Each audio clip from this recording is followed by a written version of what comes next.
kita diskusi tentang sistem endokrin ya. Sistem endokrin, kalian kuliah nanti sampai jam 10. Untuk 1 jam pertama, nanti kelompok 3 akan mempresentasikan hasil diskusinya terkait dengan sistem endokrin, kemudian nanti tanya jawab, dan saya minta moderatornya biasanya dari luar grup atau gimana? Yang sudah berjalan kemarin? Dari luar grup? Izin menjawab, iya Bu. Ya, mungkin sudah ditunjuk siapa moderatornya. Kemudian kalian simak. Untuk kuis sistem endokrin akan saya berikan kalau nggak nanti sore setelah selesai pembelajaran semua kelas atau besok pagi. Ya, untuk kuisnya nanti disiapkan dalam bentuk G-form, kalian tinggal isi dalam waktu yang akan untuk semuanya. Selanjutnya silakan lanjut dipandu oleh moderator untuk presentasi sistem endokrin, anatomi dan fisiologinya, dan mohon kalian menyimak dan mencatat apa yang disampaikan oleh kelompok, dan bukan hanya menyiapkan pertanyaan, tapi memahami dan hafal dulu ya, hafal dulu anatominya endokrin itu seperti apa, kemudian paham mekanisme kerjanya sebagai fisiologi ya dari sistem endokrin tersebut. Siapa yang akan membantu memandu jalannya diskusi untuk sistem endokrin ini? Izin menjawab Ibu, saya Sabrina akan memandu jalannya diskusi hari ini. Ya. Silakan. Baik Ibu. Assalamualaikum warahmatullahi wabarakatuh. Selamat pagi Ibu Pramita dan teman-teman sekalian. Saya Sabrina Pradita sebagai moderator kelompok 3 yang akan mempresentasikan hasil diskusi kelompok mereka, yaitu sistem endokrin. Kepada silakan untuk share screen sekarang. Izin Ibu, izin share screen ya Bu.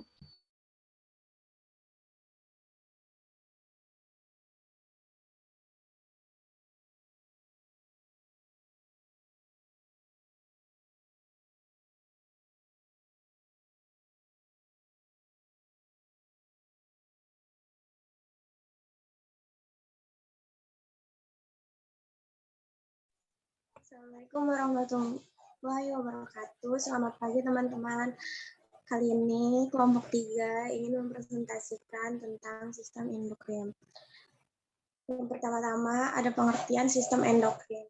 Sistem endokrin adalah sistem kontrol kelenjar tanpa saluran yang menghasilkan hormon yang tersirkulasi di tubuh melalui aliran hormon untuk mempengaruhi organ-organ lain. Hormon bertindak sebagai pembawa pesan dan dibawa oleh aliran darah ke berbagai sel di dalam tubuh. Yang selanjutnya akan menerjemahkan pesan tersebut menjadi suatu tindakan. Sistem endokrin tidak memasukkan kelenjar ekskrin seperti kelenjar ludah, kelenjar keringat, dan kelenjar lain dalam saluran gastrointestin. Beberapa hormon seperti insulin dan tiroksin mempunyai banyak organ target. Hormon lain seperti kalsitonin dan beberapa hormon kelenjar hipofisis hanya memiliki satu atau beberapa organ target sistem endokrin dalam kaitannya dengan sistem saraf, mengontrol dan memadukan fungsi tubuh. Kedua sistem ini bersama-sama bekerja untuk mempertahankan homeostasis tubuh. Fungsi mereka satu sama lain saling berhubungan, namun dapat dibedakan dengan karakteristik tertentu, misalnya medula adrenal dan kelenjar hipofise. Kelenjar hipofise posterior yang mempunyai asal dari saraf, jika keduanya dihancurkan atau angkat, maka fungsi dari kedua kelenjar sebagian diambil alih oleh sistem saraf. Bila sistem endokrin umumnya bekerja melalui hormon, maka sistem saraf bekerja melalui neurotransmitter yang dihasilkan oleh ujung-ujung saraf. Lalu ada fungsi sistem endokrin.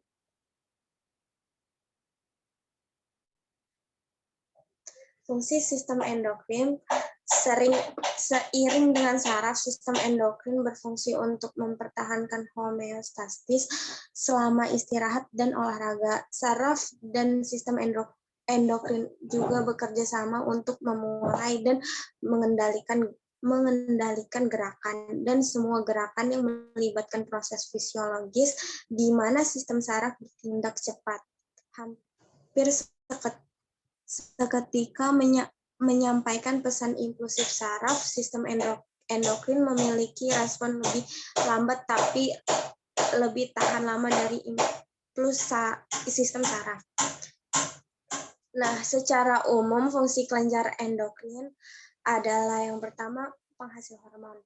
Kelenjar endokrin bertugas untuk menghasilkan berbagai macam jenis hormon yang nantinya akan disalurkan ke darah apabila diperlukan oleh jaringan tubuh tertentu. Nah, yang kedua, mengontrol aktivitas. Kelenjar endokrin bertugas untuk mengontrol aktivitas dari kelenjar tubuh agar dapat berfungsi dengan normal dan maksimal. Ketiga, merangsang aktivitas. Kelenjar endokrin juga bertugas untuk merangsang aktivitas kelenjar tubuh untuk kemudian disampaikan ke sistem saraf dan menciptakan suatu efek dari rangsangan tertentu. Lalu yang keempat, pertumbuhan jaringan. Kelenjar endokrin juga mempengaruhi pertumbuhan jaringan pada sistem agar jaringan tersebut berfungsi maksimal. Lalu ada mengatur metabolisme. Kelenjar endokrin juga berfungsi untuk mengatur metabolisme dalam tubuh, sistem oksidasi tubuh, serta bertugas untuk meningkatkan absorpsi glukosa dalam tubuh dan pada usus halus. Yang terakhir itu ada metabolisme zat. Kelenjar endokrin bertugas untuk mempengaruhi fungsi metabolisme lemak, vitamin, metabolisme protein, mineral, air, dan hidrat arangga dalam tubuh untuk agar optimal. Lalu ada macam-macam kelenjar endokrin.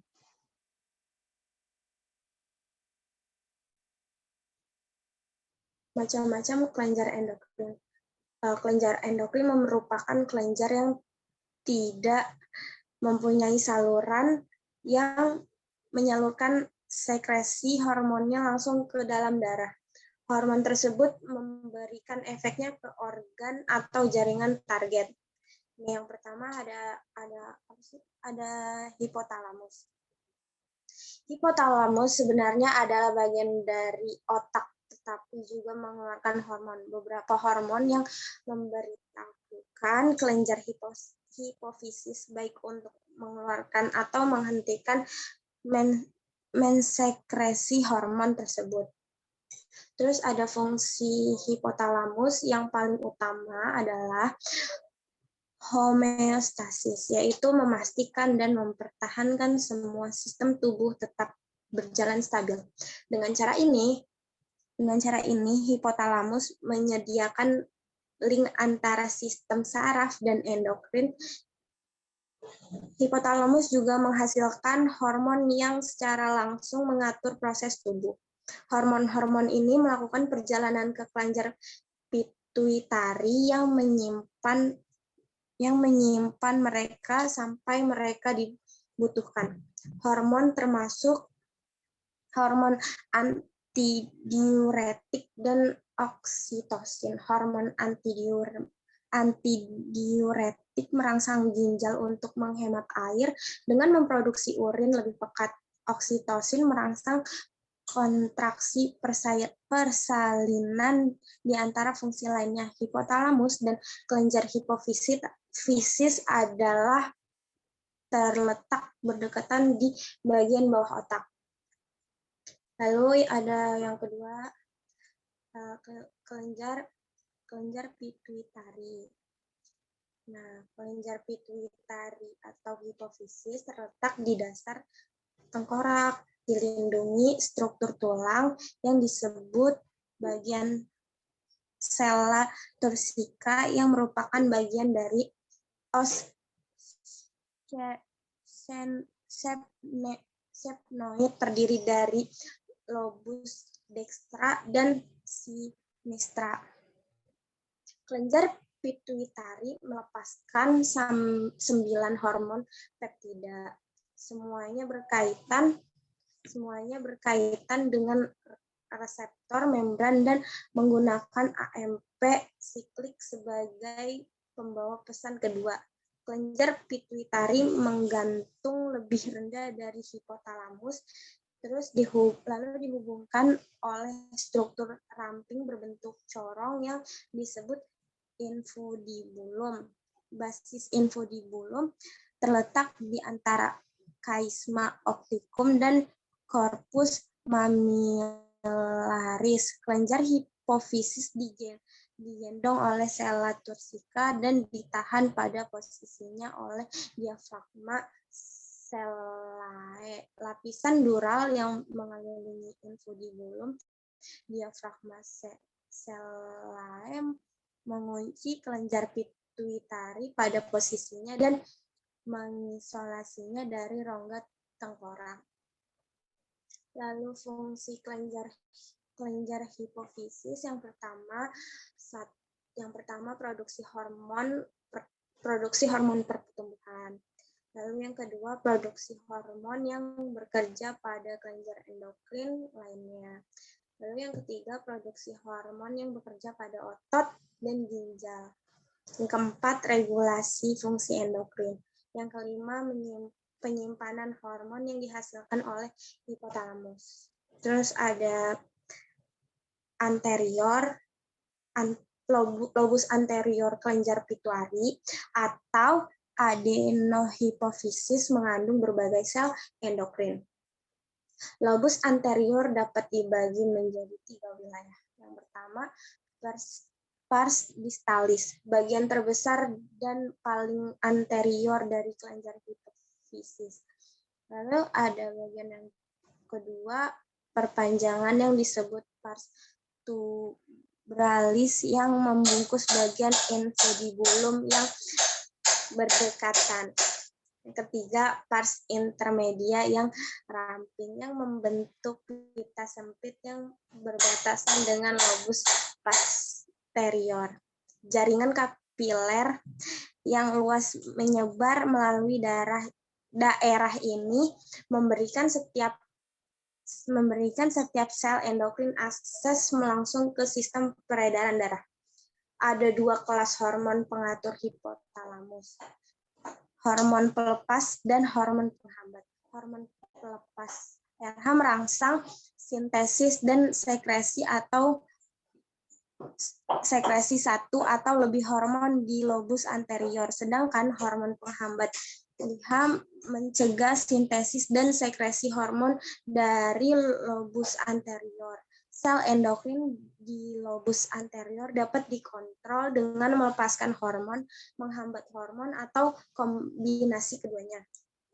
Hormon pengatur yang dilepaskan di hipotalamus diangkat langsung ke lobus anterior oleh sistem portal hipofisis, tingkat di mana hipotalamus mengeluarkan hormon pengatur dikendalikan oleh umpan balik negatif. Terus yang B itu ada posterior. Lobus posterior kelenjar hipofisis disebut juga neurohipofisis atau pars nervosa bagian saraf karena mengandung akson neuron hipotalamus, neuron nucleus supraoptic dan paraventrikular masing-masing memproduksi hormon antidiuretik dan oksitosin. Produk-produk ini bergerak sepanjang akson di infundibulum ke terminal akson yang berakhir pada berakhir pada lamina basal kapiler di lobus posterior melalui transport aksoplasma. Silakan Audrey dilanjut.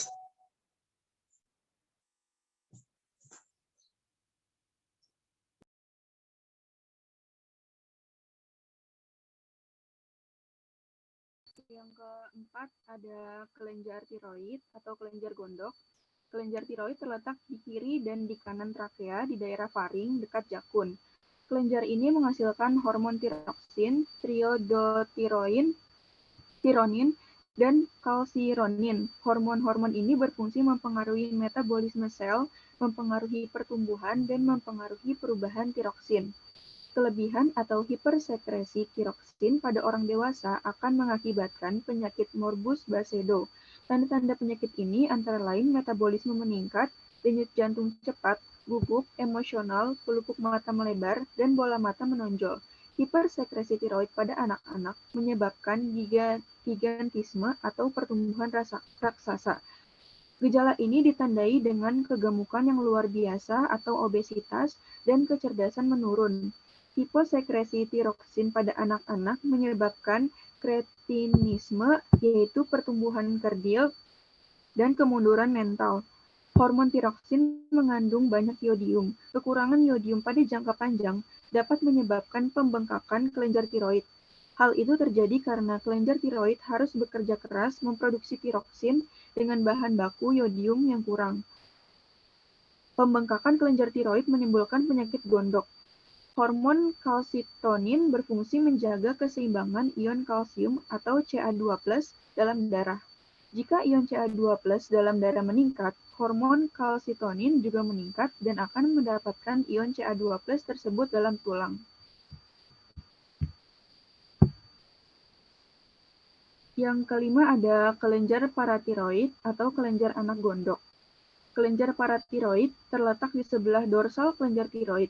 Fungsinya menghasilkan hormon paratormon yang bertugas mengatur pertukaran zat kapur atau Ca dan fosfor dalam darah. Apabila kadar Ca dalam darah rendah, paratormon akan mempengaruhi zat kapur dan tulang agar larut dan masuk dalam darah menjadi ion Ca2+.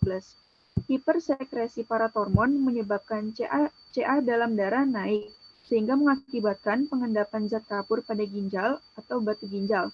Namun, apabila terjadi hiposekresi paratormon akan menyebabkan tetanus. Yang keenam ada kelenjar epifisis. Sampai sekarang, peranan kelenjar epifisis pada manusia belum diketahui. Namun, kelenjar epifisis pada katak berfungsi untuk mengatur pigmen melanin. Peranannya adalah saat katak dalam kondisi yang tidak menguntungkan, pigmen melanin akan mengumpul dan berakibat kulit katak menjadi pucat. Yang ketujuh ada kelenjar timus. Fungsi kelenjar timus untuk menimbun hormon somatotropin atau hormon pertumbuhan dalam masa pertumbuhan. Kelenjar timus berhenti bekerja setelah masa remaja. Selanjutnya akan dibacakan oleh Anissa. Yang ke-8 di sini ada kelenjar supranalis, yaitu kelenjar anak ginjal atau kelenjar adrenal. Kelenjar ini terdiri atas dua bagian, yaitu korteks dan medula. Yang pertama itu korteks. Korteks itu adalah bagian kulit. Bagian ini menghasilkan mineralokortikoid yang berfungsi untuk menyerap ion Na dari darah dan mengatur reabsorpsi air pada ginjal. Yang kedua ada glukortikoid yang berperan menaikkan kadar glikogen. Yang ketiga ada androgen yang bersama-sama dengan kelenjar gonad menentukan sifat kelamin sekunder pada pria. Bagian yang kedua dari medula adalah bagian dalam. Bagian ini menghasilkan hormon adrenalin atau epinefrin yang berfungsi untuk mengacu aktivitas jantung dan menyempitkan pembuluh darah, kulit, serta mukosa. Mengendurkan otot polos, batang tengkorak sehingga melapangkan pernapasan, menaikkan kadar gula darah, dan mempengaruhi pemecahan glikogen dalam hati atau glikogenolisis. Yang ke-9 ada kelenjar Langerhans. Bisa di next. Kelenjar Langerhans ini terdapat di dalam pankreas. Tugasnya untuk menghasilkan hormon insulin. Fungsi hormon ini bersifat antagonis dengan fungsi hormon adrenalin, yaitu mengubah gula menjadi glikogen dalam hati dan otot. Hiposekresi insulin ini menyebabkan penyakit diabetes mellitus atau kencing manis. Next, 10. Yang ke-10 ada kelenjar kelamin atau gonad. Kelenjar kelamin ini dibagi dua, yaitu pada pria dan wanita. Yang pertama ada kelenjar kelamin pria. Kelenjar kelamin pria adalah testis. Fungsinya untuk menghasilkan sperma, hormon androgen, dan hormon testosteron. Hormon androgen ini berfungsi untuk mendukung pembentukan sperma, mendorong perkembangan dan pemeliharaan karakteristik seks sekunder jantan. Adapun fungsi hormon testosteron hampir sama dengan androgen. Selain itu, testosteron juga bertanggung jawab terhadap percepatan pertumbuhan remaja. Testosteron berfungsi dalam spermatogenesis dan berefek negatif terhadap sekresi. Yang kedua ada kelenjar kelamin wanita. Pada kelenjar kelamin wanita ini berupa ovarium yang menghasilkan hormon estrogen, hormon progesteron, dan sel telur atau ovum. Fungsi estrogen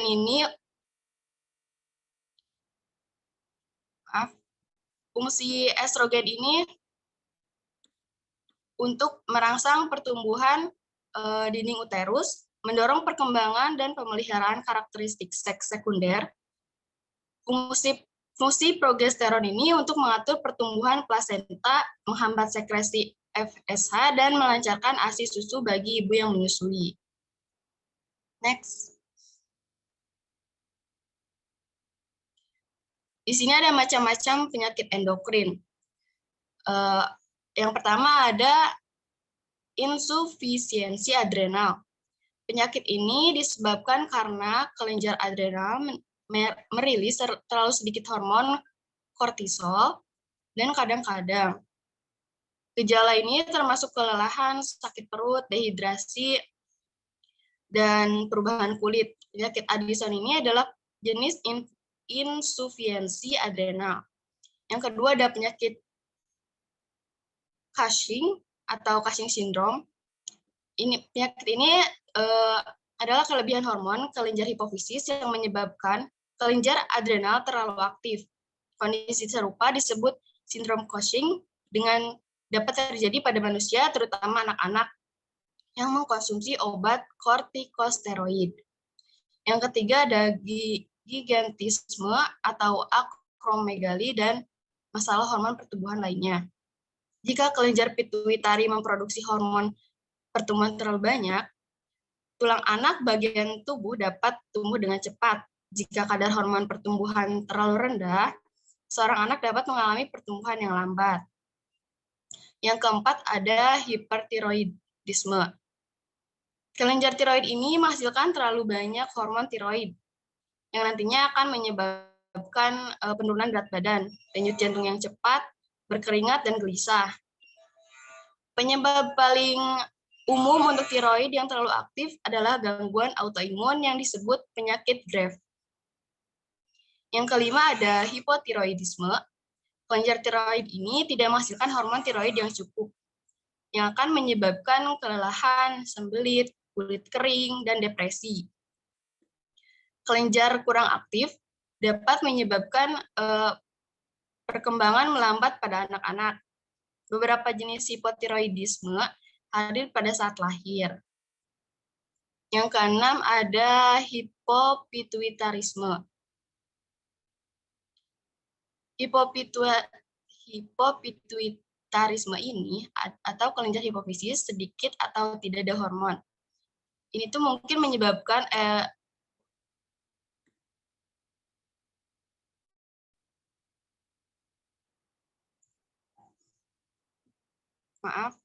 kelenjar hipofisis ini sedikit atau tidak ada hormon. Itu tuh mungkin disebabkan oleh sejumlah penyakit yang berbeda. Wanita dengan kondisi ini mungkin berhenti mendapatkan siklus menstruasi mereka. Yang ketujuh ada multiple neoplasia endokrin 1 dan 2. Penyakit ini disebabkan kondisi genetik yang diturunkan melalui keluarga.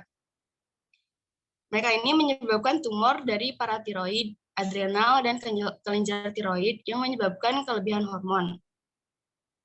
Yang ke-8 ada sindrom ovarium polycystic atau PCOS. Kelebihan androgen ini mengganggu perkembangan telur dan pembebasan mereka dari indung telur perempuan atau PCOS ini adalah penyebab utama dari infertilitas. Yang ke-9 ada pubertas precox atau dini. Abnormal pubertas dini yang terjadi ketika kelenjar memberitahu tubuh untuk melepaskan hormon seks terlalu cepat dalam hidup.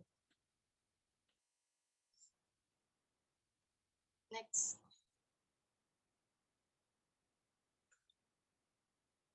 Untuk kesimpulan akan dilanjutkan oleh Aulia Anggun.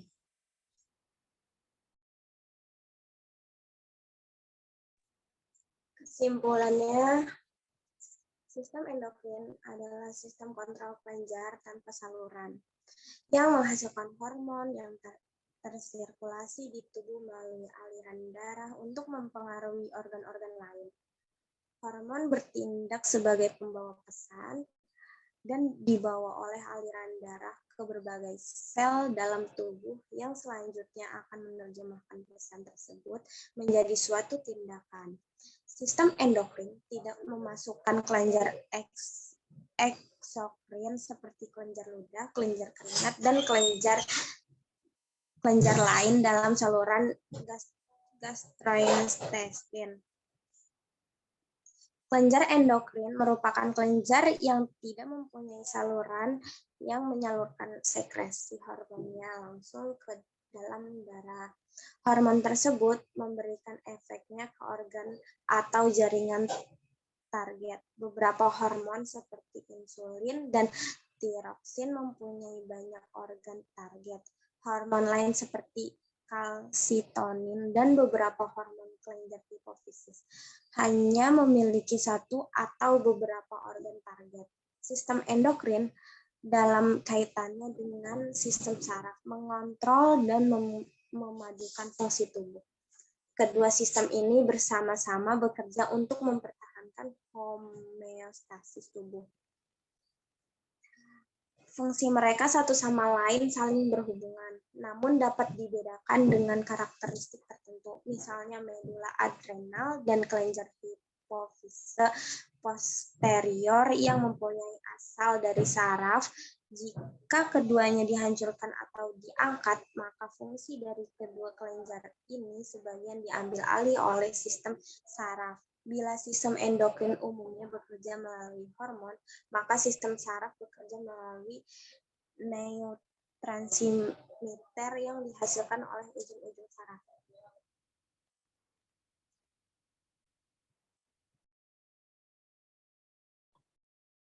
Baik, kelompok 3 apakah sudah selesai? Next. Ya. Sekarang dipersilakan untuk teman-teman yang ingin bertanya kepada kelompok 3. Sebelum bertanya, nanti sebutkan dulu nama dan dari kelompok berapa ya. Terima kasih.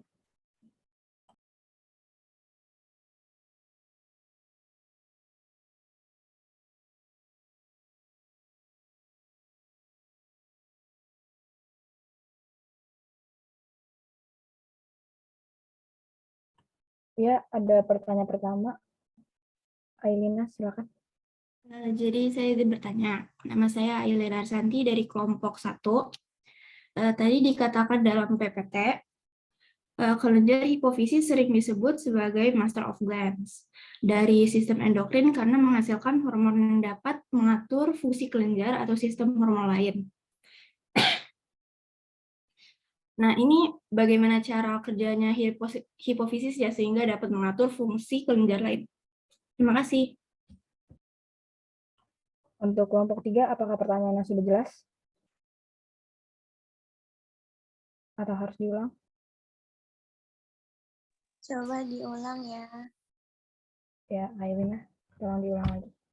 Jadi kan tadi dikatakan dalam PowerPoint-nya, kelenjar hipofisis sering disebut master of glands dari sistem endokrin karena menghasilkan hormon yang dapat mengatur fungsi kelenjar atau sistem hormon lain. Nah, ini bagaimana cara kerja hipofisis sehingga dapat mengatur fungsi dari kelenjar lainnya? Pak, udah jelas?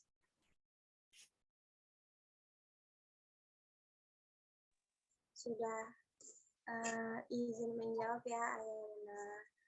Sebelum kelenjar ini memproduksi hormon, otak akan terlebih dahulu mengirimkan sinyal dari hipotalamus sebagai pusat komunikasi antar kelenjar.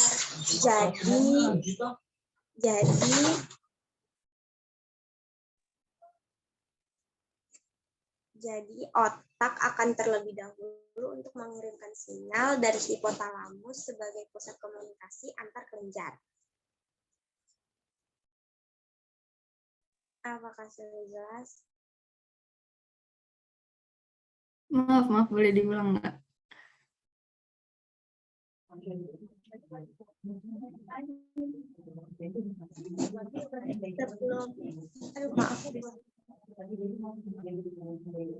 Sebelum kelenjar ini memproduksi hormon, otak akan terlebih dahulu mengirimkan sinyal dari hipotalamus sebagai pusat komunikasi antar kelenjar. Jadinya tuh otak kayak akan terlebih dahulu untuk mengirimkan sinyal dari hipotalamus sebagai pusat komunikasi antar kelenjar. Sudah. Makasih penjelasannya, Anggun. Sama. Untuk pertanyaan selanjutnya, tadi ada yang ingin bertanya, dipersilakan. Ya, Nurlilis, dipersilakan untuk bertanya. Assalamualaikum, saya Nurlilis, izin dari kelompok 9, izin bertanya, apakah jika terjadi gangguan pada sistem endokrin itu dapat menyebabkan kerusakan pada saraf juga? Terima kasih. Kelompok 3, apa pertanyaannya sudah jelas? Izin menjawab sudah.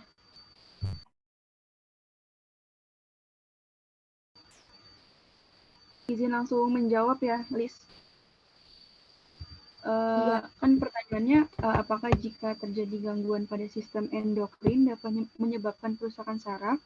Jawabannya itu, kelainan yang disebut gangguan sistem endokrin tersebut dapat menyebabkan hormon pada tubuh menjadi terganggu. Disebutkan juga kelainan tersebut dapat menyebabkan kerusakan saraf. Apakah sudah terjawab, Liz? Iya, sudah. Terima kasih. Untuk yang selanjutnya ada dari Niluh, dipersilakan untuk bertanya. Sebelumnya izin masuk moderator, perkenalkan saya Nindi, izin bertanya. Tadi di bagian hipotalamus, itu kan Anggun menyebutkan ada beberapa hormon, kayak oksitosin sama ADH. Nah, hipotalamus sendiri kan disebut master of gland ya. Selain dari oksitosin sama ADH, itu hormon apa lagi yang dihasilkan hipotalamus? Terus yang kedua, mekanisme kerja dari sistem endokrin sendiri itu bagaimana ya? Terima kasih. Baik, terima kasih Niluh. Apakah kelompok 3 paham dengan pertanyaannya? Izin menjawab yang tentang mekanisme kerja hormon. Yang mekanisme kerja hormon ada satu reseptor hormon. Hormon bekerja melalui pengikatan dengan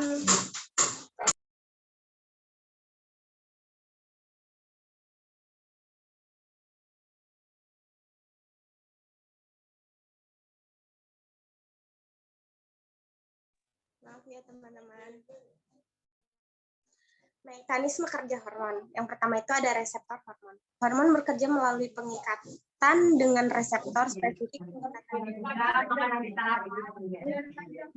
pada umumnya memiliki perubahan penyesuaian pada reseptor sedemikian rupa sehingga menyampaikan informasi pada unsur spesifik lain dari sel.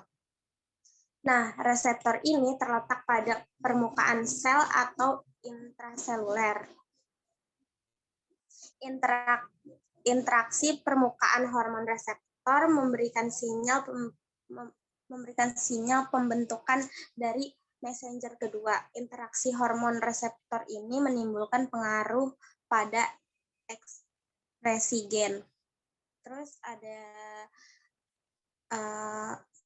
interaksi hormon reseptornya. Hormon menemukan permukaan dari sel melalui kelarutannya serta disosiasi mereka dari protein pengikat plasma. Hormon yang berikan dengan permukaan sel kemudian berikatan dengan reseptor. Hormon steroid tampaknya mempenetrasi membran plasma sel secara bebas dan berikatan dengan reseptor sitoplasmik. Pada beberapa kasus ada contohnya estrogen. Hormon juga perlu untuk mempenetrasi inti sel, kemungkinan melalui pori-pori dalam membran ini untuk berikatan dengan reseptor inti setempat. Kasus pada hormon tidak jelas, bukti-bukti mendukung pendapat bahwa hormon-hormon ini memasuki sel melalui mekanisme transport. Masih belum jelas bagaimana mereka mempenetrasi membran ini. Lalu ada mekanisme hormon aknois antagonis dan aknois tersial. Zat-zat yang berinteraksi dengan tempat pengikatan hormon dari reseptor dapat memiliki aktivitas aknois antagonis atau aknois tersial, juga disebut antagonis tersial. Suatu aknois sepenuhnya menginduksi reseptor untuk memicu peristiwa gas karseptor. Suatu antagonis mampu untuk berikatan dengan reseptor dan memblokir pengikat dari aknois, tetapi tidak memicu respon pasca reseptor. Dengan cara ini, ia tidak menimbulkan suatu respon, tetapi memblokir respon terhadap aknois asalkan ia ditemukan dan konsentrasi yang cukup untuk memblokir pengikatan aknois. Pada umumnya, antagonis berikatan dengan tempat yang sama pada reseptor seperti aknois. Namun pada beberapa keadaan, antagonis dapat berikatan dengan reseptor pada tempat yang berbeda dan memblokir pengikat aknois melalui perubahan allosterik dalam reseptor. Suatu aknois tersial antagonis tersial merupakan suatu perantara. Ia berikatan dengan reseptor, tapi hanya menimbulkan suatu perubahan tersial. Sehingga walaupun reseptor diduduki secara penuh oleh aknois tersial, respon hormon akan tidak sepenuhnya. Bagaimana nih dengan jawaban? Apakah sudah jelas? Ya, sudah. Terima kasih, Anggun.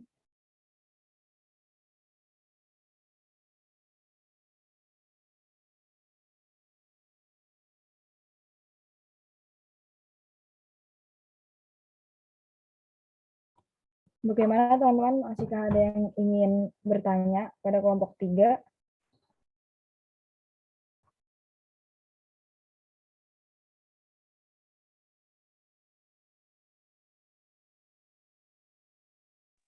Oh iya, tadi kan Dewi nanya yang hormon yang dihasilkan oleh hipotalamus. Yang pertama itu ada hormon kortikotropin. Hormon ini mengirim pesan ke kelenjar pituitari anterior untuk merangsang kelenjar adrenal untuk melepaskan kortikosteroid. Lalu ada hormon gonadotropin, merangsang hipofisis anterior untuk melepaskan hormon perangsang folikel dan luteinizing hormon. Lalu ada yang ketiga, hormon antidiuretik, meningkatkan penyerapan air ke dalam darah oleh ginjal. Lalu ada oksitosin, terlibat dalam orgasme, kemampuan untuk percaya suhu tubuh, siklus tidur, dan pelepasan ASI.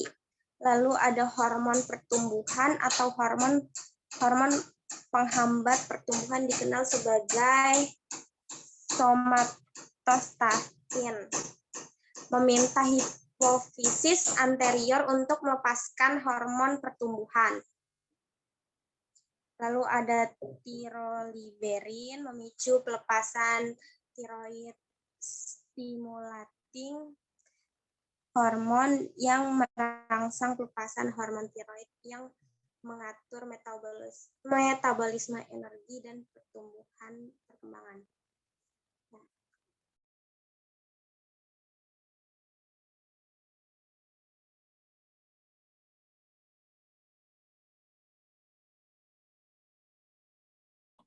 Baik, izin masuk teman-teman. Saya Sabrina Pradita dari kelompok 11, ingin bertanya ke kelompok 3. Saya mau bertanya tentang kebenaran penderita cystic fibrosis itu ketika mereka penderita sama penderita itu nggak boleh saling dekat. Apakah itu benar? Dan kalau memang itu benar, alasannya kenapa mereka nggak boleh berdekatan satu sama lain? Terima kasih.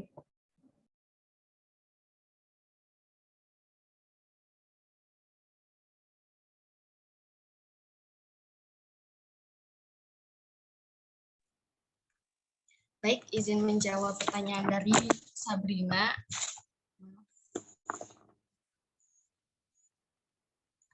Penderita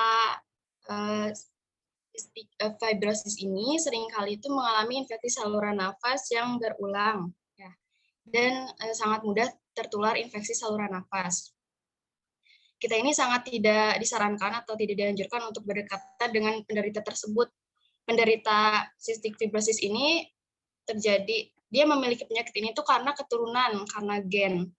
Jadi kalau misalnya kita berdekatan dengan orang yang punya penyakit itu, kita bisa aja tertular karena penyakit infeksi saluran nafas ini ya bisa aja gitu tertular sama kita, makanya nggak boleh saling berdekatan sama penyakit yang punya penyakit fibrosis ini. Nah kalau misalnya orang yang punya penyakit ini dua-duanya menikah, itu akan diturunkan lagi ke anaknya. Kalau misalnya salah satunya kalau misalnya dua-duanya ya punya penyakit fibrosis ini, itu bisa diturunkan lagi ke generasi-generasi yang seterusnya gitu. Apakah cukup menjawab, Sabrina? Terima kasih, Pak. Sudah.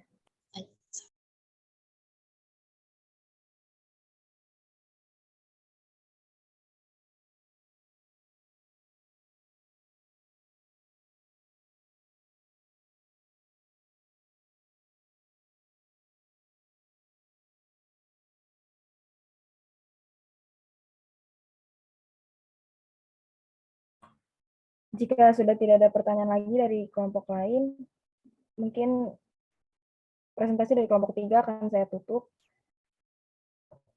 Kurang lebihnya mohon maaf. Wassalamualaikum warahmatullahi wabarakatuh. Waalaikumsalam.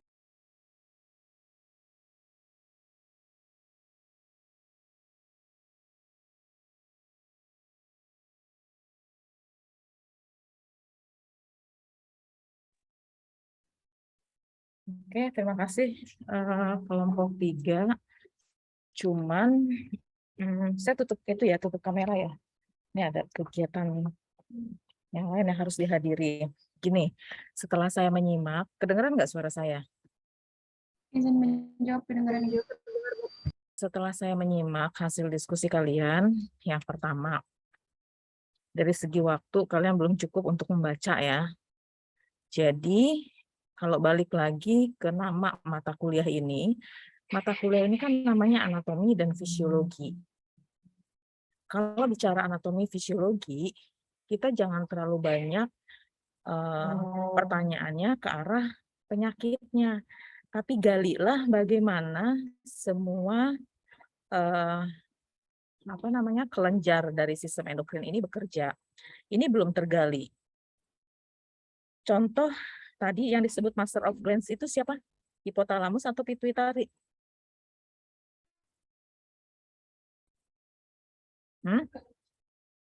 Jangan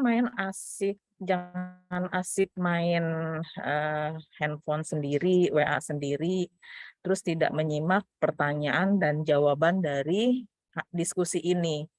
Kalau memang hasil diskusinya perlu ditambahkan atau hasil diskusinya ada yang keliru, kalian boleh berpendapat. Ini saya ngelihat nih kelasnya kalian belum mempersiapkan diri dengan baik. Jadi ketika kelompok memberikan jawaban itu seolah-olah sudah benar. Yang lain tidak menyimak. Artinya, kalau saya perhatikan, kenapa tidak memberikan pendapat? Mungkin karena tidak membaca. Ini persoalannya. Ya, jadi kita sampai jam 10, tugas saya nanti ya mengklarifikasinya jam 9:30. Sampai dengan jam 9:30, masing-masing dari kalian baca lagi sistem endokrin. Ya, baca lagi sistem endokrin, kelenjarnya itu ada apa saja, masing-masing kelenjar itu bagaimana mekanisme kerjanya, dan siapa yang disebut dengan master of glands itu. Kenapa disebut master of glands, dan bagaimana mekanisme kerjanya, berikan contohnya. Yang tadi disampaikan oleh kelompok itu belum jelas sebetulnya, tapi yang bertanya juga, iya udah jelas. Apanya yang udah jelas? Harus dibangun atmosfer akademik yang bagus, itu harus dibangun. Supaya bisa membangun atmosfer akademik yang baik, setiap kali materi yang akan disajikan oleh kelompok siapapun, kalian sudah baca dulu. Baca dulu materinya. Jadi pertanyaannya itu fokus.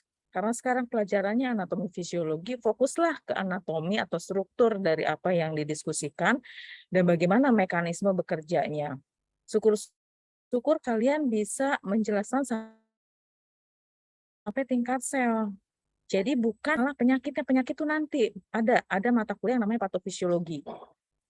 Jadi karena kalian prodinya sarjana terapan, seorang sarjana itu harus bisa menelaah sampai detil, bukan superficial atau bukan cuma lihat di Google. Paham ya? Jadi sampai dengan jam 9:30, tolong kalian baca anatomi, fisiologi, sistem endokrin, dan jelaskan apa itu master of glands dan bagaimana mekanismenya, masing-masing harus punya contoh.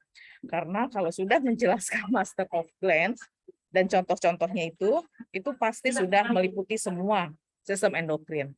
Jadi buat contohnya masing-masing, jangan sama satu dengan yang lainnya, ya. Atau per kelompok yang ada. Kelompok yang ada memberikan contoh dari mekanisme kerja dari si master of glands tersebut. Itu ya, sampai jam 9:30 ya. Silakan diskusikan masing-masing kelompok.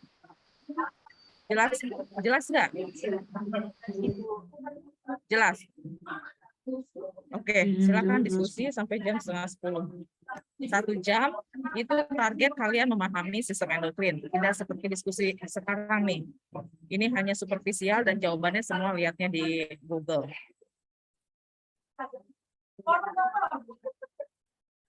Silakan diskusi dulu ya.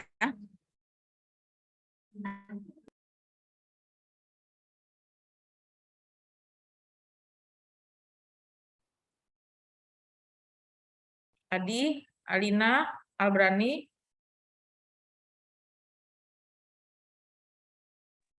Izin menjawab, Bu. Dihasilkan dari kelenjar endokrin yaitu hipofisis anterior. Hipofisis anterior. Hipofisis itu sama dengan pituitari ya, bagian anterior. Kemudian targetnya apa?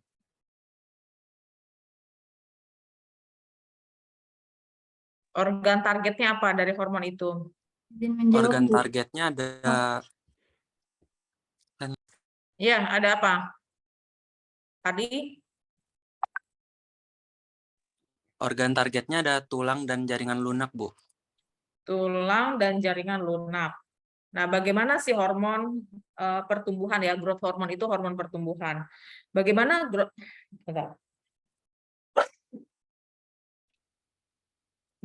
growth hormone itu cara kerjanya?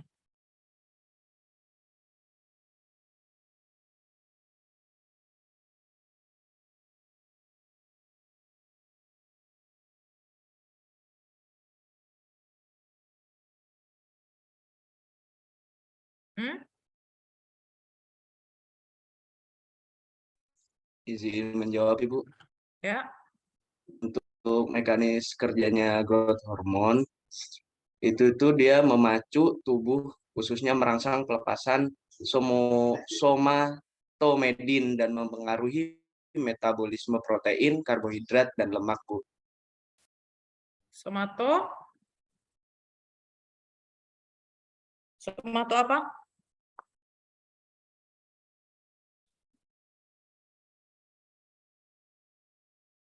Somatomedin, Ibu. Kalau somatostatin itu apa?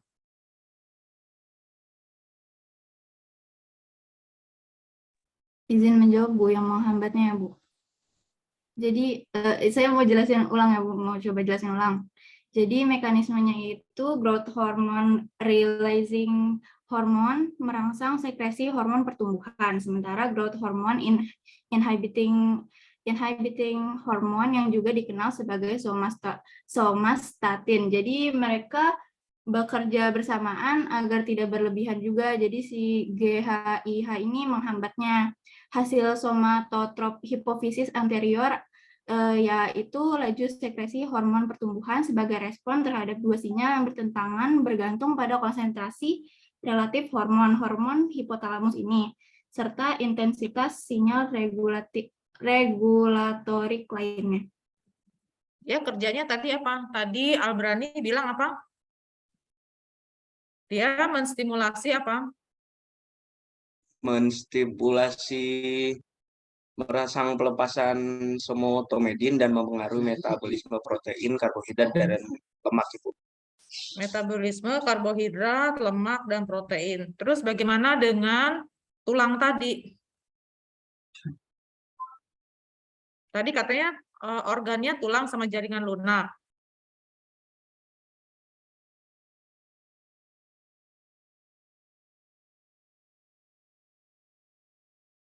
Bagaimana growth hormone bekerja sehingga bisa menjadikan seseorang itu tulangnya jadi lebih panjang dan orang itu jadi lebih tinggi. Itu kan salah satu yang paling penting adalah peran dari si growth hormone. Jadi growth hormone itu bekerjanya bagaimana sehingga bisa membantu orang untuk tulangnya bisa lebih bertumbuh. Itu PR kelompok 1 ya. Mekanismenya. Kalau mekanisme seperti ini artinya itu sudah mainnya tingkat sel. Kalian buka si growth hormone ini bekerjanya di mana di tulang itu sehingga tulang itu bisa menyebabkan tadi pertambahan dalam segi panjang dan besarnya ya. Oke, kelompok 2. Kelompok 2 tunjuk tangan.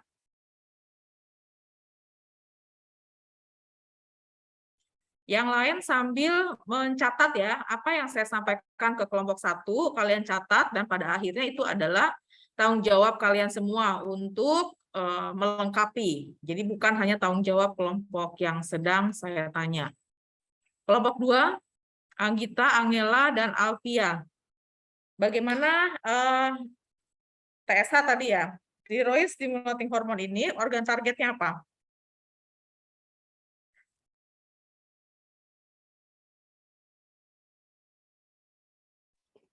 Izin menjawab, Bu. Organ targetnya tiroid, Bu. Tiroid. Tiroid itu menghasilkan apa?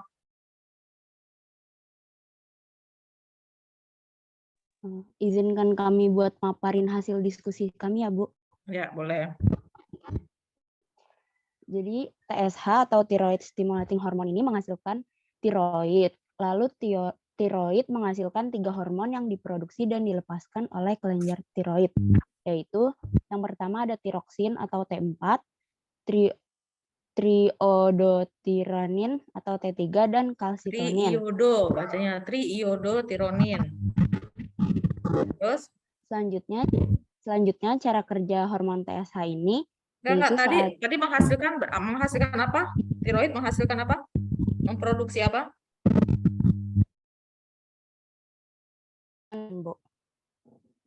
Kalsitonin. Oke. Terus?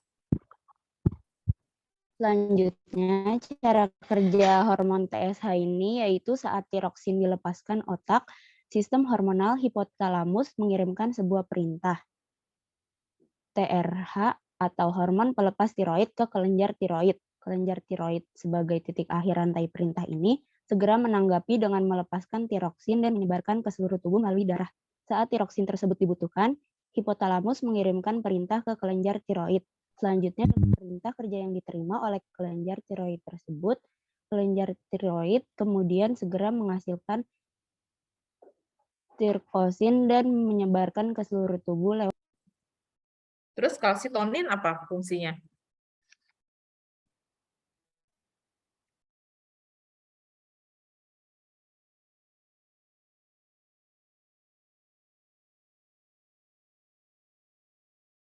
Izin menjawab, Ibu. Berfungsi untuk menurunkan kadar kalsium yang berlebih. Untuk menurunkan kadar kalsium yang berlebih. Mekanismenya bagaimana?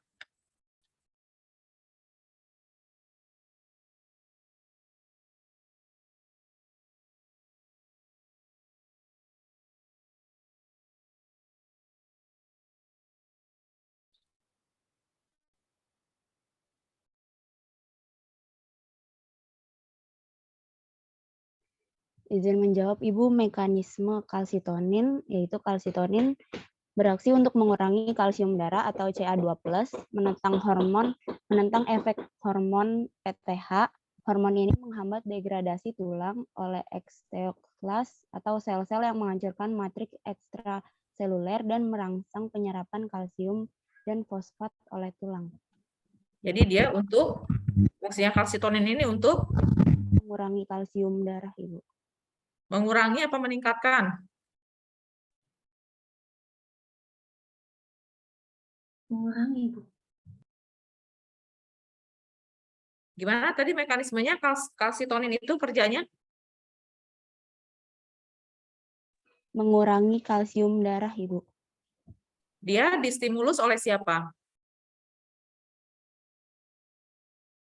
Kalsitonin ini distimulus pengeluarannya oleh kondisi apa?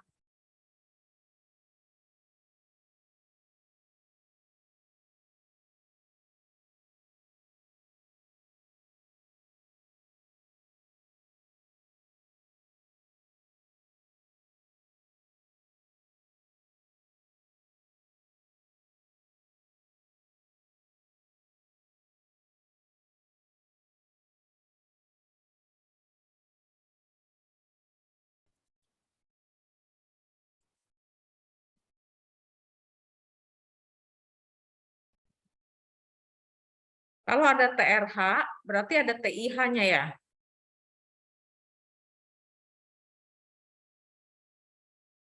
Thyroid releasing hormone, berarti ada thyroid inhibiting hormone.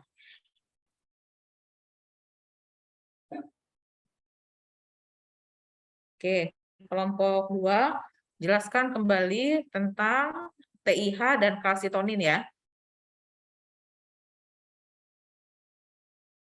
Jadi kalsitonin itu tadi berperan dalam apa?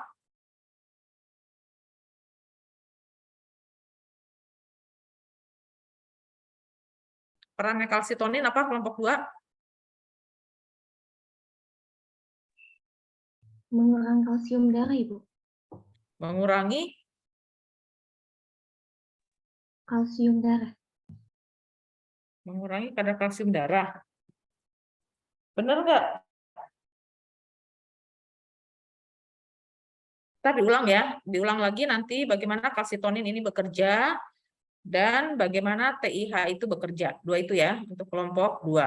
Kelompok 4 ACTH adrenokortikotropik hormon. Organ targetnya apa?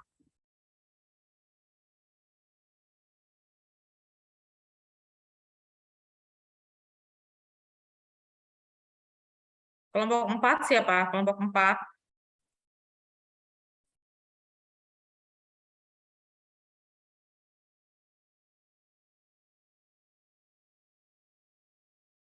Organ target ACTH itu apa?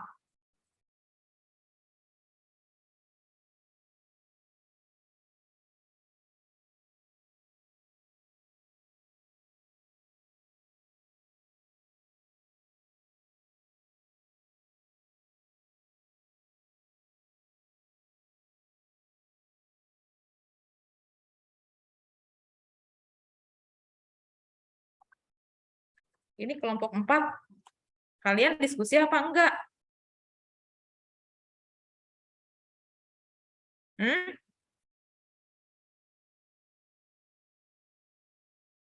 Izin Bu, sudah Bu, izin memberikan ringkasan kelompok kami ya Bu.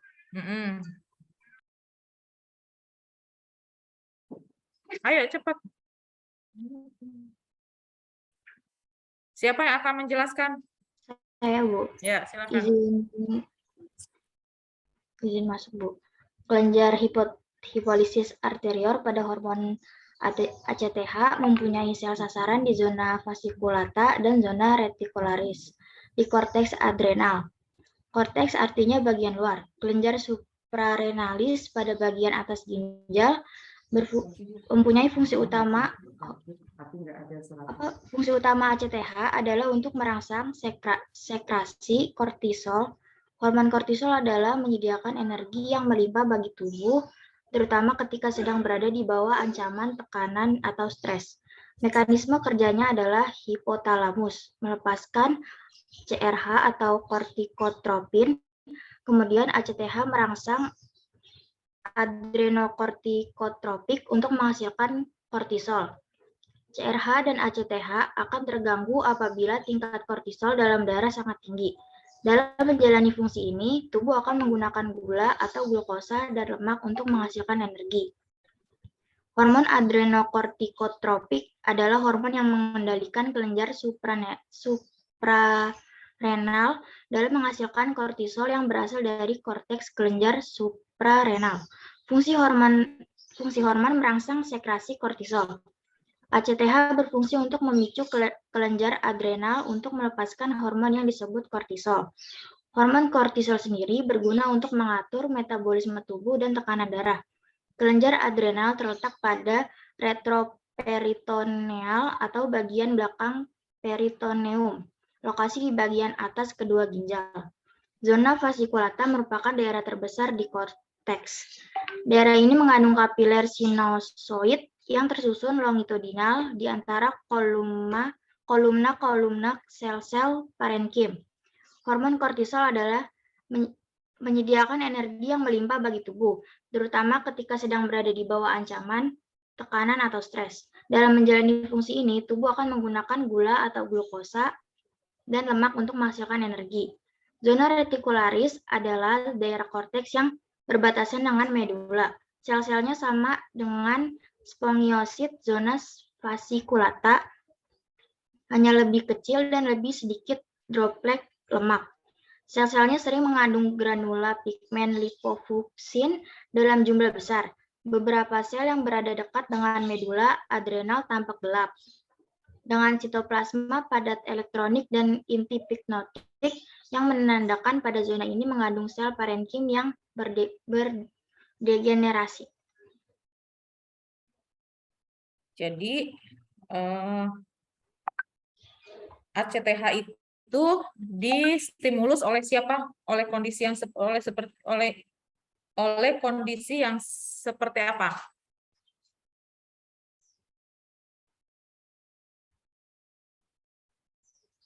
Adrenokortikotropik hormon itu apa tadi? Hormon apa? ACTH itu hormon apa?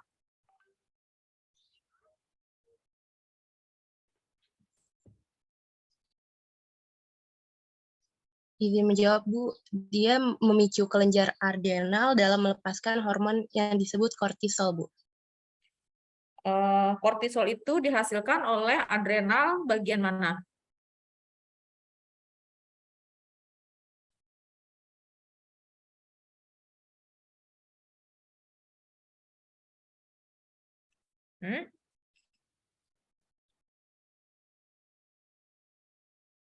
Nah, jadi memang kalau kalian hanya ya karena waktunya ya yang memang kurang.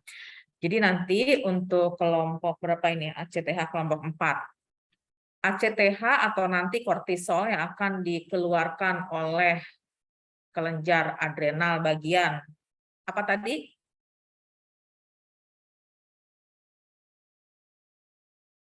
Bagian apa tadi? Kortisol dikeluarkan oleh kelenjar adrenal bagian lah atas ginjal, Bu. ya apa namanya? Kelenjar suprarenalis. Tadi kan ada bagiannya. Adrenal itu ada bagian, kelenjar adrenal itu kan terbagi 2 bagian. Satu bagian tadi udah Zona vasikulata yang, Bu. Tadi udah disebutkan bagian korteks dan bagian medula. Bagian korteks dia menghasilkan tadi hormon kortisol. Hormon kortisol itu fungsinya untuk kalau kita stres, yang akan terpicu untuk terstimulasi itu adalah hormon kortisol salah satunya. Hormon kortisol itu membantu untuk menyiapkan energi. Tadi disampaikan oleh kelompok 4. Energinya dari mana? Dari pemecahan glukosa. Yang disebut apa? Kemarin kan sudah belajar biokimia. Pemecahan dari glukosa untuk dihasilkannya energi disebutnya apa?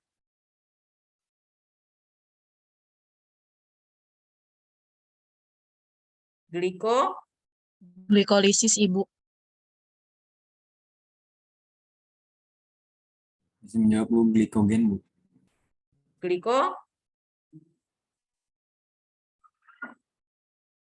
Cadangan glukosa di dalam tubuh kita itu disebutnya apa? Namanya apa? Yang disimpan di dalam hati? Glikogen. Glikogen. Glikogen itu adalah sumber. Ketika kita sedang stres, kita butuh energi. Energi itu dari glukosa. Maka cadangan yang ada di hati itulah bentuk glukosa yang disebut dengan glikogen yang dipecah. Prosesnya disebut glikogenolysis. Bukan glikolisis, tapi glikogenolysis. Glikogenolysis ini salah satunya dipicu oleh yang namanya kortisol. Jadi kalau kalian lagi jalan, tiba-tiba ada anjing. Apa yang kalian lakukan? Duduk, lari, atau banting anjingnya pakai handphone? Lari, Bu. Hah? Lari. Untuk lari itu kan butuh energi, kan?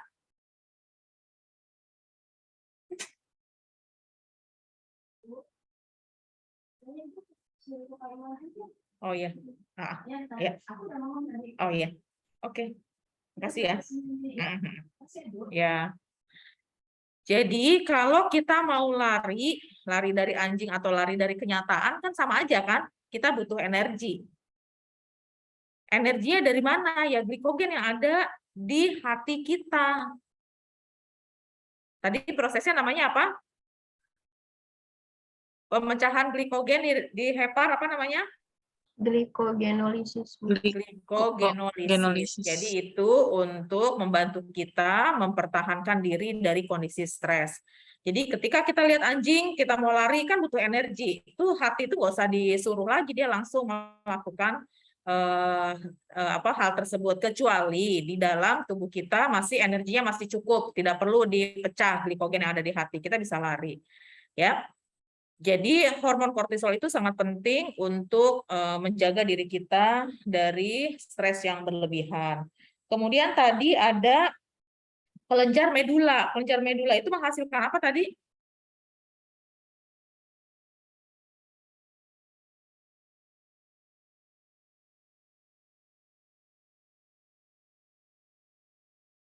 Oke, kelompok 4, cari ya kelenjar yang di medula itu menghasilkan apa dan tugasnya untuk apa. Itu sama sebetulnya. Dalam proses, dalam kondisi stres, kita butuh energi dan juga butuh asupan oksigen. Ya, jadi yang oksigen itu adalah yang dibantu dengan dikeluarkannya hormon dari kelenjar adrenal bagian medula. Tapi itu apa? Kalian cari ya, cari dan fungsinya apa. Kemudian kelompok 5, FSH.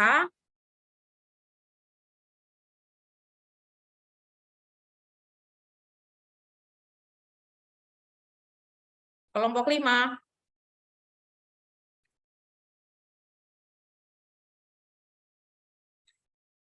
Apa itu FSH dan organ targetnya apa?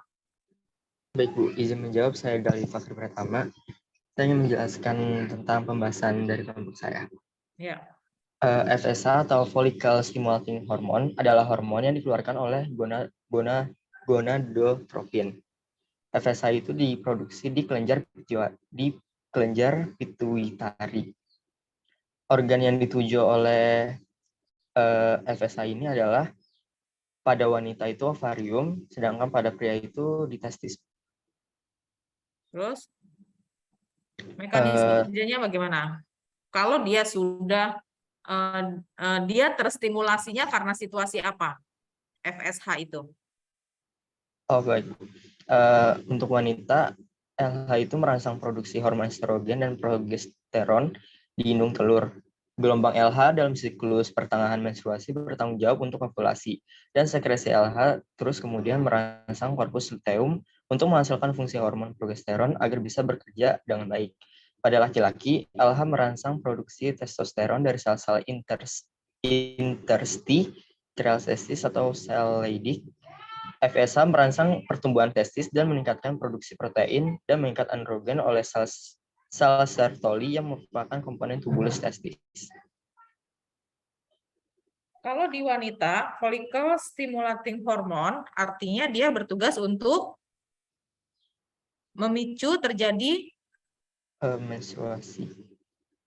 menstruasi. Ya, jadi follicle stimulating hormone, hormon yang menstimulasi follicle. Mulai dari nanti lihat ya, tahapan folikel itu mulai dari sampai dia menstruasi itu dibantu oleh hormon yang namanya FSH dan LH. Jadi kelompok 5 dan 6 tugasnya bagaimana proses menstruasi itu terjadi. Jadi folikel mulai dari kecil sampai dia dewasa atau sampai dia pecah, itu mekanismenya seperti apa? Ya, itulah FSH kerjanya di sana. Jadi proses menstruasi itu kan normal dan hormon itu yang membantu. Gitu ya, kelompok 5 ya. Sekaligus itu kelompok 6 juga. Kemudian kelompok 7 prolaktin.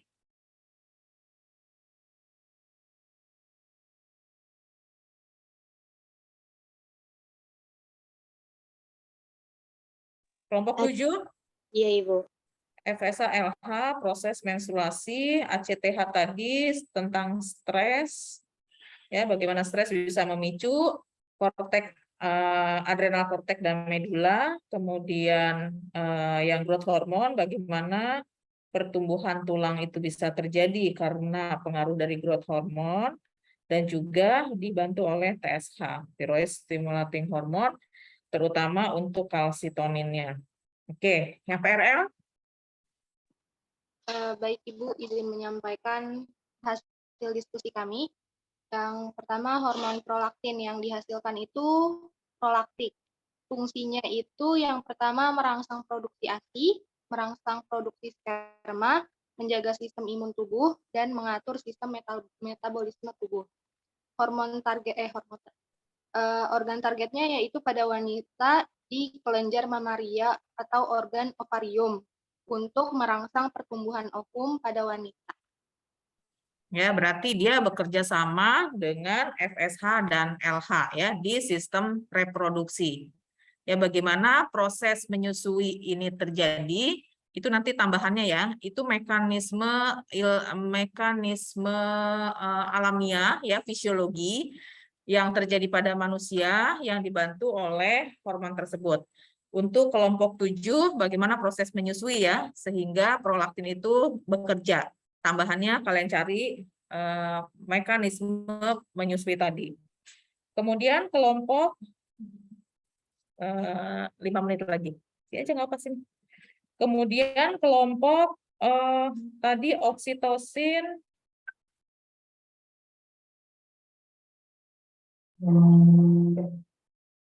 Kelompok 8. Vasopresin ya. Kalian jam 10 kuliah siapa? Izin menjawab, jam 10:30 ada MPS, Ibu. Oke, cepat aja deh. Vasopresin kelompok 8, tunjuk tangan. Kelompok 9, kelompok 7, udah nggak usah raise hand lagi. Sekarang kelompok 8. Vasopresin kelompok 9, Bu. Oh, kelompok 9 ya. Kelompok 8 apa? Vasopresin juga, Bu. Ibu Kok izin, diem aja? Ibu izin masuk. Ibu udah ditunggu sama kelas 1B.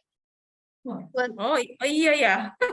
Jadi Kata Bu Yanti, surat tugas untuk aku yang sendiri itu termasuk dalam kajian. Udah di ini juga, udah dikirim juga. Ya ke sana lah, masa ke rumah. Udah dikirim. Diminta sama panitia, jadi udah dikirim ke direktur. Oke, sip. Oke, kalau gitu untuk kelompok 8, 9, 10, 11, 12, kelompok 8 vasopresin, kelompok 9 ADH. Bagaimana kelompok tadi yang kortisol itu kelompok 3 ya? Kelompok 4 ya. Kelompok 4 dan kelompok 8 ini bekerja sama ya, bekerja sama vasopresin. Bekerja sama tadi yang sudah cari vasopresin itu hormon apa? Hormon yang bekerja di mana? Organ targetnya? Izin jawab, Ibu, di tubulus ginjal arterial, Bu. Oh, berarti kelompok 8 dan kelompok 9 ini bekerja sama untuk membahas tentang berkemih ya. Bagaimana seseorang berkemih dengan bantuan dari hormon ini. Prosesnya seperti apa? Ya, kelompok 8 dan 9 bahas soal berkemih. Kemudian untuk oksitosin, kelompok 10.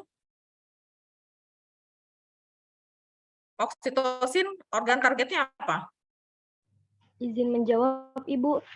Targetnya yaitu uterus dan mammary gland, payudara ya, Ibu. Kalau yang tadi PRL itu tentang bagaimana mekanisme menyusui ya sehingga prolaktin ini terstimulasi. Kalau yang oksitosin, bagaimana seorang ibu melahirkan? Di mana perannya si oksitosin, ya. Kemudian untuk kelompok 11 glukagon. Glukagon ini bekerja sama nih harusnya dengan kelompok 4 ya, ACTH. Bagaimana seseorang yang stres itu harus disiapkan energinya. Glukagon itu perannya seperti apa? Itu ya, kelompok 11. Kelompok 12, bagaimana tubuh membutuhkan energi dari glukosa dan insulin itu perannya bagaimana. Oke? Jadi pada saat kalian diskusi tentang anatomi fisiologi, maka fokuskanlah ke peristiwa-peristiwa yang normal. Karena peristiwa yang normal itu selain sistem saraf, sistem hormon juga sangat berperan, sangat penting untuk menjaga homeostasis. Jadi nggak usah dulu kalian ngawang-ngawang nanya soal penyakit. Nanti pada saat patofisiologi itu nanti akan dibahas semua penyakit di situ, tapi basic anatomi fisiologinya harus kuat. Ya, jadi jangan sebentar-sebentar nanya penyakit, sebentar-sebentar nanya penyakit, jangan. Pahami dulu mekanisme secara fisiologi tubuh kita ini seperti apa mekanisme bekerjanya. Disinilah kita belajar anatomi fisiologi dari semua organ. Gitu ya. Terima kasih untuk kerjasamanya. Sampai ketemu. PR-nya tetap dikerjakan karena saya akan aktif menagih ke SIPEN. Dan ini adalah salah satu juga bentuk penilaian kalian untuk aktif dalam belajar di IBD. Sekali lagi terima kasih. Selamat pagi. Assalamualaikum warahmatullahi wabarakatuh. Waalaikumsalam. Assalamualaikum warahmatullahi wabarakatuh. Abis ini saya di mana tadi? 1A atau 1B? Kelas B, Ibu. 1B, Bu. Sudah di Kelas B langsung di breakout sini juga? Enggak, di breakout. Breakout-nya 1B. Breakout-nya 1B, di breakout-nya 1B ya? Ya. Ya, oke. Terima kasih. Terima kasih juga, Bu. Terima kasih, Bu.